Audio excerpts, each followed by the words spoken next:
नमस्कार, मी सावता काळे कृषी पदवीधर. मागच्या व्हिडिओत आडसाली 265 7 जूनची लागवड या प्लॉटमध्ये जेठा खुडायचं काम झालेलं होतं. जवळपास जेठा खुडून 15 ते 20 दिवस दरम्यान झालेले आहेत. तर जेठा खुडल्यानंतर काय झालं हे सांगण्यासाठी आज मी हा व्हिडिओ बनवत आहे.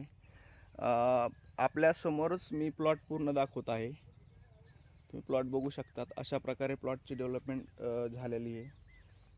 तर जेठा खुडल्यानं झालं काय, ज्यावेळेस आपण जेठा खुडवतो त्यावेळेस प्रत्येक कोमातून जवळपास 1-2 असे फुटवे निघत होते. तर आजच्या कंडिशनला तुम्ही समोर बघू शकतात. आता हा या ठिकाणातला जेठा खोडलेला होता, म्हणजे हा इथला जेठा खोडलेला होता. आणि जेठा खोडल्यानंतर हे बघा फुटवे किती निघले, 1 2 3 4 5 6 7 8, म्हणजे एका बेटात 8 कोंब